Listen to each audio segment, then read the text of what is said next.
ಕಾಡಿನ ರಾಜ ಸಿಂಹ ಬಲಿಷ್ಠ ಪ್ರಾಣಿ ಅನ್ನೋದ್ರಲ್ಲಿ ಎರಡು ಮಾತಿಲ್ಲ. ಸಿಂಹ ಬೇಟೆಗೆ ಹೊರಟ್ರೆ ಎದುರಾಳಿ ಸಾವು ನಿಶ್ಚಿತ ಅನ್ನೋದು ಎಲ್ಲರ ನಂಬಿಕೆ.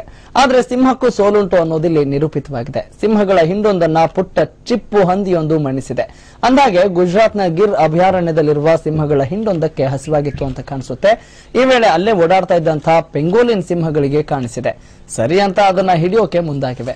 ಆದ್ರೆ ಸಿಂಹ ಹತ್ತಿರ ಬರ್ತಾ ಇದ್ದಂತೆ ಆ ಪೆಂಗೋಲಿನ್ ತನ್ನ ಚಿಪ್ಪುಗಳ ಅಡಿಯಲ್ಲಿ ಮುರುಟಿಕೊಳ್ಳುತ್ತಿತ್ತು. ಎಷ್ಟೇ ಪ್ರಯತ್ನ ಪಟ್ಟರೂ ಕೂಡ ಅದನ್ನ ಬಿಡಿಸೋಕೆ ಆಗ್ತಾ ಇರಲಿಲ್ಲ. ಗಂಟೆಗಳ ಕಾಲ ಪೆಂಗೋಲಿಯನ್ ಹಿಂದೆ ಬಿದ್ದ 5 ಸಿಂಹಗಳು ಕೊನೆಗೂ ಅದನ್ನ ಮಣಿಸಲಾಗದೆ ಸೋಲೊಪ್ಪಿಕೊಂಡ್ವು. ಅಂದಾಗೆ ಹೇಗೆ ಸಿಂಹವನ್ನ ಆ ಅರಣ್ಯಧಾಮದಲ್ಲಿ ರಕ್ಷಿಸಲಾಗಿದೆಯೋ ಹಾಗೇನೆ ಪೆಂಗೋಲಿನ್ ಅನ್ನು ಕೂಡ ಅಳಿವಿನ ಅಂಚಿನಲ್ಲಿರುವ ಪ್ರಾಣಿ ಅಂತ ಘೋಷಿಸಿ ರಕ್ಷಿಸಲಾಗಿದೆ. ಈ ಅಭಯಾರಣ್ಯದಲ್ಲಿ ಸಿಂಹಗಳಂತೆಯೇ ಪೆಂಗೋಲಿನ್ಗಳು ಕೂಡ ಇವೆ. ಕಾಡಿನ ನಡುವೆ ಆಗಾಗ ಸಿಂಹ ಮತ್ತು ಪೆಂಗೋಲಿನ್ಗಳು ಮುಖಾಮುಖಿ ಆಗ್ತಾ ಇರ್ತವೆ. ಆದ್ರೆ ಸೋಲು ಮಾತ್ರ ಸಿಂಹಕ್ಕೆ. ಯಾಕಂದ್ರೆ ಗೆದ್ದಲು ಹುಳ ಮತ್ತು ಇರುವೆಗಳನ್ನ ತಿಂದು ಬದುಕುವ ಪೆಂಗೋಲಿನ್ ತನ್ನ ಚಿಪ್ಪಿನೊಳಗೆ ಹುದುಗಿಕೊಂಡ್ರೆ ಅದನ್ನ ಬಿಡಿಸೋದು ಬಹಳನೇ ಕಷ್ಟ. ಇನ್ನು ಅದನ್ನ ಕೊಲ್ಲೋದಂತೂ ದೂರದ ಮಾತೇ ಸರಿ.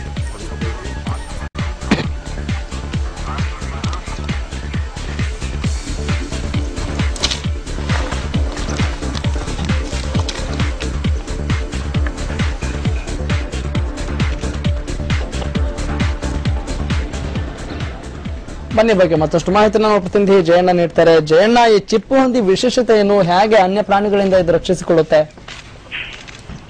ರಾಘವ್, ಗುಜರಾತ್ನ ಗೀರ್ ಅರಣ್ಯ ಪ್ರದೇಶದಲ್ಲಿ ಬೇರೆ ಬೇರೆ ರೀತಿ ಪ್ರಾಣಿಗಳು ಎಲ್ಲ ವಾಸ ಮಾಡ್ತಕ್ಕಂಥದ್ದು. ಅದು ಒಂದು ದೊಡ್ಡ ಅಭಯಾರಣ್ಯ ಆಗಿರೋದ್ರಿಂದ ಈ ತರದ ಪ್ರಾಣಿಗಳು ಸಹಜವಾಗಿ ಇರ್ತಕ್ಕಂಥದ್ದು. ಇಲ್ಲಿ ಪೆಂಗೋಲಿನ್ ಮತ್ತೆ ಸಿಂಹಗಳ ನಡುವೆ ಒಂದು ಕಾದಾಟ ನಡೀತಕ್ಕಂಥದ್ದು ವಿಶೇಷವಾದಂತ ಒಂದು ಘಟನೆ ಆಗಿದೆ. ಇದರಲ್ಲಿ ಸಿಂಹಗಳು ಅದರ ಒಂದು ಕಾದಾಟದ ಒಂದು ಸ್ವರೂಪ ನೋಡಿದ್ರೆ ಪೆಂಗೋಲಿನ್ ಸೋಲ್ತಕ್ಕಂಥ ಸಾಧ್ಯತೆಗಳು ಇತ್ತು. ಆದ್ರೆ ಪೆಂಗೋಲಿನ್ ಕೆಲವು ಚಲನವಲನಗಳನ್ನ ಕಂಡಾಗ ಸಹಜವಾಗಿ ಸಿಂಹಗಳ ಒಂದು 5 ಸಿಂಹಗಳ ಒಂದು ತಂಡಕ್ಕೆ ಕೋಪವಂತ ಸಂದರ್ಭದಲ್ಲಿ ಪರಸ್ಪರ ಕಾದಾಟ ಇಳಿಯುತ್ತೆ.